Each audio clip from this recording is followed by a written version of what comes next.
Hey everybody, I am Kirill Prohidny from Russian Legion. I am in Moscow City and I am having in my hands the medium range gun from Dye Paintball, which is called DSR. And you actually gonna start asking questions because all paintball players who were around the scene, they know that Dye is famous with the Matrix series paintball guns. But here we got some strange three letters, the DSR. But those three interesting letters are under very interesting price policy. So we're going to make an unboxing of this gun and I'm going to tell you a little bit of the story. Well, it has happened that through many years, like 18 years since now, all big paintball companies which were producing paintball markers were making only flagmans. It means that all of their top markers were about like $1,500 US, and this price policy kept through years. Yeah, actually, if you look at the Angels back in those days, they were cost around the same money. So the same, all the flagmans from all of the companies, for example, the Dye M3S is also costing right now like $1,600. Yeah, but what to do in case if you like the sports paintball or maybe you like the tactical paintball to play in the woods but you want to have like another gun, yeah? Do you want to spend those $1,600 on a paintball marker? Maybe yes, maybe not. In the last 4 or 5 years, the big companies that were producing paintball markers actually asked themselves the same questions, and probably that's how they came up with the medium range guns for all of the customers who really wanted some technologies, some electronic marker, but under reasonable price. So that's actually how the DSR came last year from Dye Paintball. I believe the company really decided to be competitive against another companies on the market, and that's how they have designed and produced this piece of mid-range art. And this gun is so good actually right now that some professional teams like Ironman and Breakout Spa from Europe, they prefer to use this gun instead of the M3. I'm from Russian Legion, we're all using the M3s and we're super happy with those guns. And actually I'm going to reveal right now why Ironman and Breakout Spa really took this decision about this gun. So I haven't had this gun in my hands. That's going to be my first ever experience. So stay tuned and let's see what type of the feelings I'm going to have after I'm going to open it and have the first touch on this gun. Well, what we see is the cool dye package with this great paper. It's a laminated paper. It has all the important information about your gun, the name of the gun, the main features that are installed in this paintball marker. On the other side, you're going to see the picture of this gun with number of another features that once again are installed in this piece of mid-range art. The material is really cool itself. It's really nice to touch it, and you're probably not going to want to throw this away right away. Well, the case material is all the same as the M3. But with the one difference, at the M3 you're gonna have like a cool metallic sticker on the front part. Over here you have just a standard sticker. That's actually where Dye company starts to cut some costs, which in the end give you a very good gun under really reasonable price. So we open this box and we have a pretty standard package. The up part is for the barrels and some extra stuff. Here we're going to have a gun and some information about the gun. So the barrel itself is the standard barrel from Dye, barrel tip from Dye. It's not the same as the M3. It's solid, it's really metallic, and you're probably pretty familiar with this. It's been around on the scene for many years so far. And the back part is kind of new. It's not, once again, standard. It looks a little bit cheaper than Dye ultralight backs. But altogether, this barrel is pretty standard. I would say that it is super stock barrel.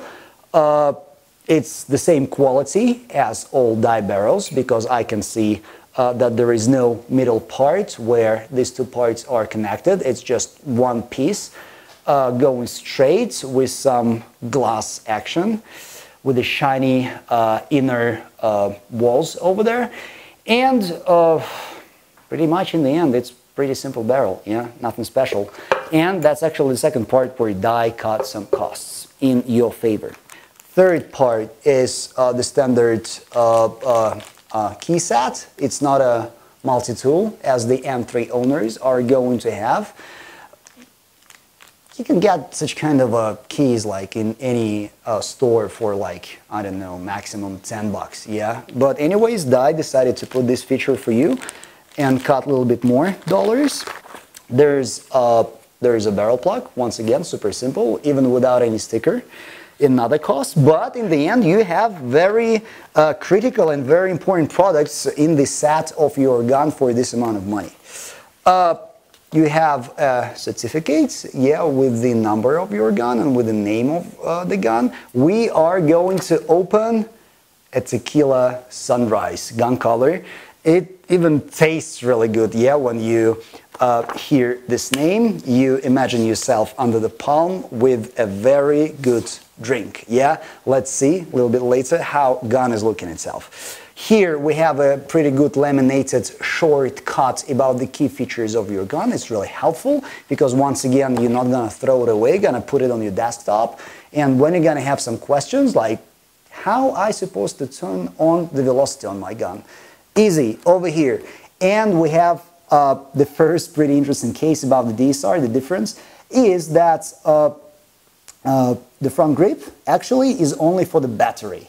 Yeah, you put there a standard square battery. It doesn't. The DSR doesn't have the accumulator as the M3S is having, and that's another big difference. So the front grip is only for the battery, so there is no a high pressure regulator over there. The high pressure regulator is in the on-off of this gun, and actually if you want to turn the velocity low or up, you actually supposed to find like a special special area over there with the special key that you have in this box, in this package.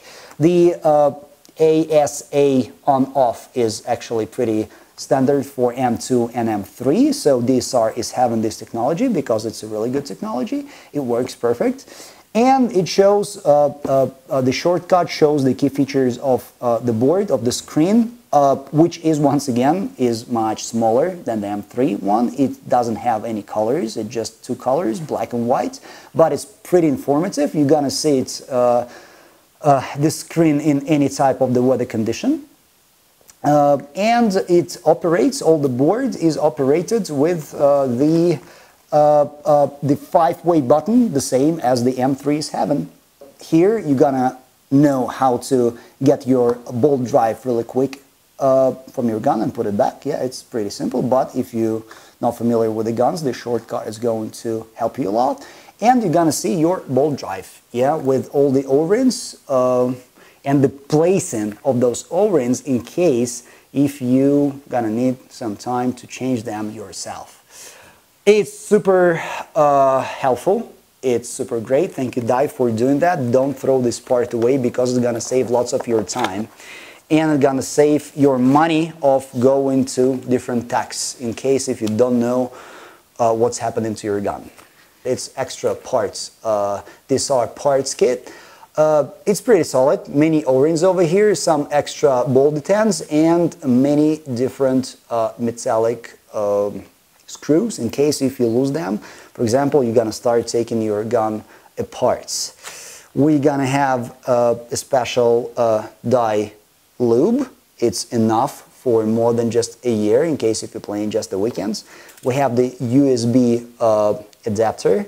You're gonna need it not to charge your gun, but only to download some new software on your board.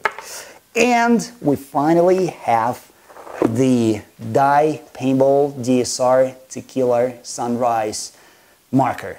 Yeah, and it looks awesome because of this cool fade colors. It's not just standard red, and people actually usually just sick of standard red color. Red is only the front part with the barrel.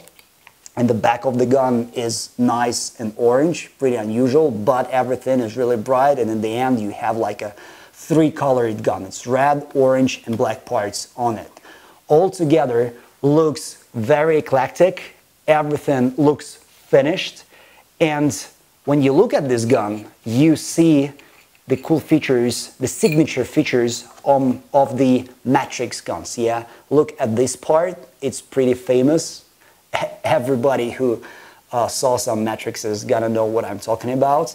The body is, once again, especially the cuts on this body, looks pretty active and going one from another, and they're cooperating with each other exactly the same way as all the bodies on the matrices were built up.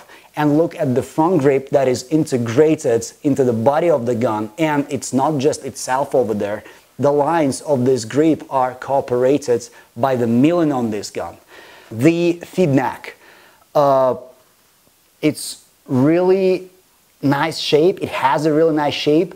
It's active. It cooperates with all of the lines on the gun, but it's a feed neck from the M2. Yeah, nothing special, but everything built pretty solid, but not as solid as the M3 feed neck. When I have like a first look on this gun, on the DSR, I'm pretty pleased to see this gun and hold it in my hands. Because doesn't matter that it's a mid-range gun, Dye use the same rubber materials on the grips as at the high-end guns.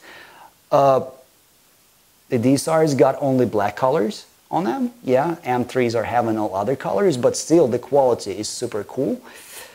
The ultralight frame that Dye is producing since 2005 or 2004, even built in this gun, just have a look at it. It's super comfortable. It's Dye's signature feature, and if you spend this $1,000, you're gonna have this experience of the most comfortable grip on the market. Under the ultralight frame, we're gonna see this solid piece of metal, which is built up from two actually features. It's the on-off ASA. It's actually the same as the M2 and M3s having. That's a well-built and proof piece of the marker from the past models. That's why Dye decided not to change it on the DSR. And it's also the high pressure regulator. You put your key in over here, and on you raise up the velocity, away from you lower down the velocity. Really easy, and you have this information in the shortcut in your gun. After going higher over this grip, we're gonna see this garda, and the shape of the garda is, once again, not just because. You can see that the lower part of the garda is cooperating with the lower part of the front grip, and it's really cool. And it has not a standard shape, it has a couple of angles. It looks pretty technical and interesting. But when you hold it with your bare hands, it's not as comfortable as the M3 one. Yeah, it has some metallic angles. They're not sharp, but still not real comfortable. In this garda, we're gonna see a trigger. The trigger shape is super comfortable. Fingers are feeling really cool on it right off the beginning. I don't need some time to get used to this trigger. The trigger is on a spring. It's not with the magnet as the M3S trigger. It's another way where I decided to cut some cost a little bit, but still, this trigger is pretty informative, and I would say that I don't even need to change not the moments of a shot, not the movement of this trigger. It's already really cool and built-in feature. And Dye kept really innovative technology of adjusting your trigger with these two holes over here. So you put the keys here, not in front as everybody used to do it. Yeah, it's really hard to put some keys in front of the trigger. It's just over here, two screws, and you can easily adjust your trigger the way how you exactly want it. Going a little bit forward of this gun, and we're gonna see the signature front grip of the DSR. None of the matrices had such kind of the little bit squared front grip. And I must say that this front grip itself is the key feature of the DSR.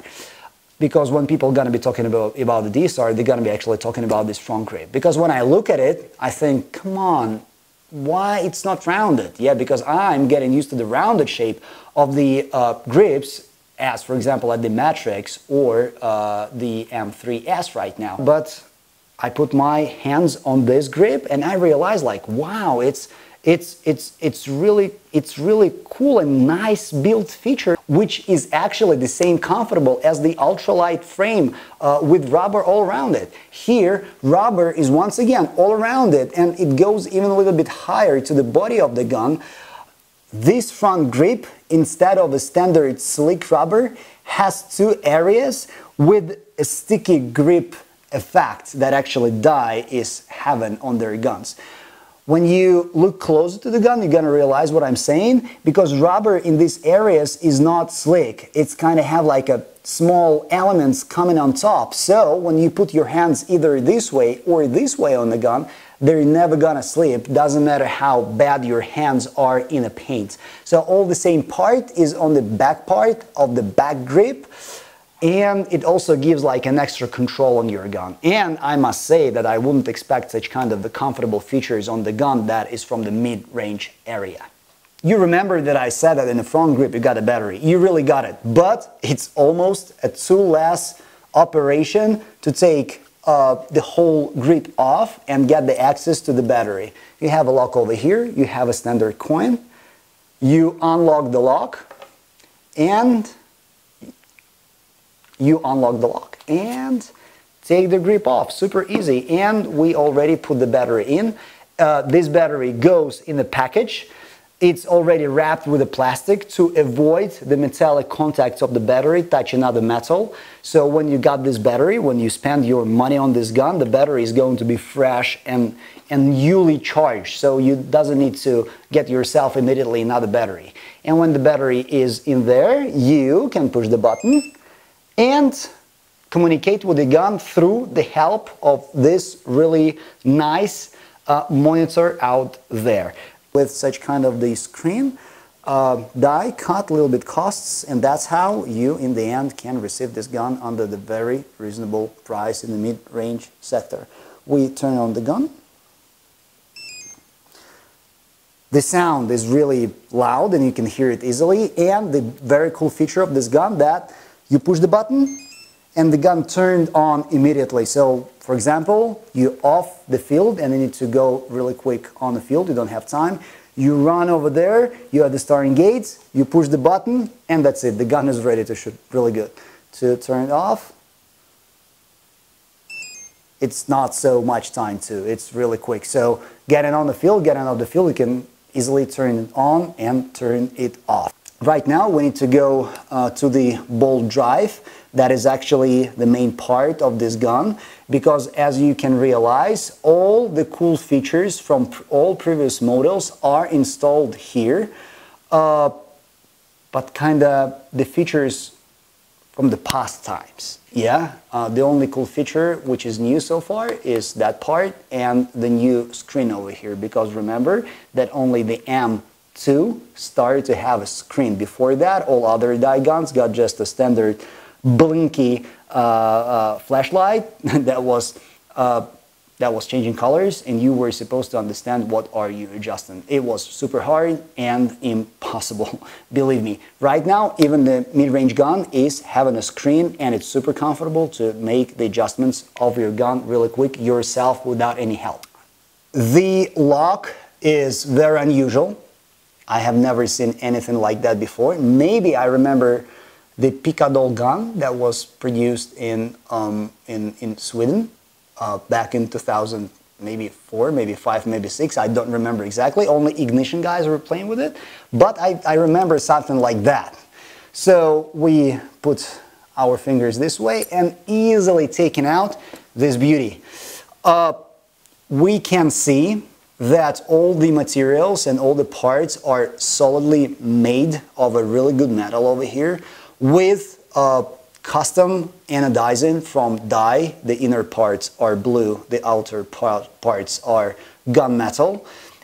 Probably these are the toughest colors to last as long as this possible.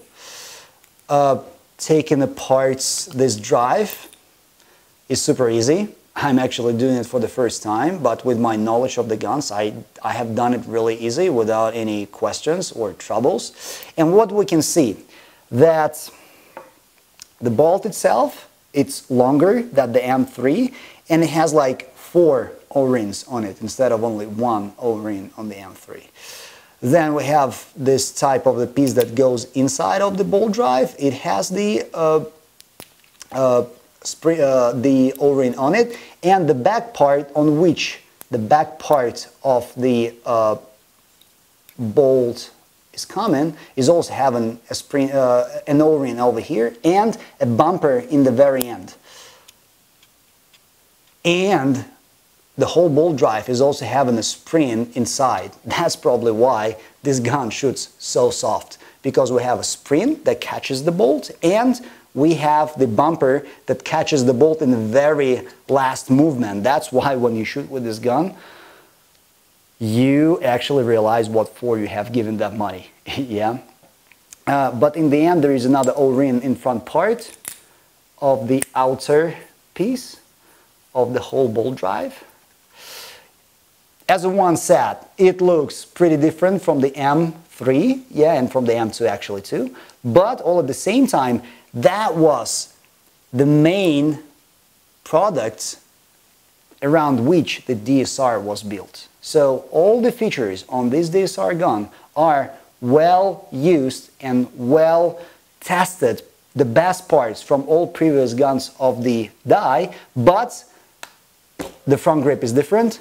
We have the screen over here, and we have this bolt drive that has never been in any other Matrix gun before. So this bolt goes in really nice and solid, so you realize that you receive a well-built piece of a product from the best metal and from the best rubber that die is possible to produce, and actually all other paintball producers too.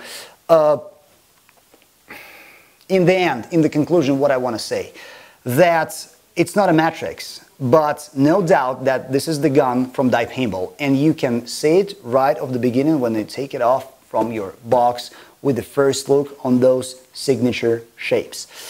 This gun is super good for those who are looking for something new. For example, you're playing in tactical paintball, like in the woods or somewhere else, and you're tired of your old electronic gun, or you're tired of like a pump gun or anything like that, and you want to have like a gun that shoots on a very good speed and everything like that, and contains all the features from the high-end sport markers, and you're supposed to look at the DSR.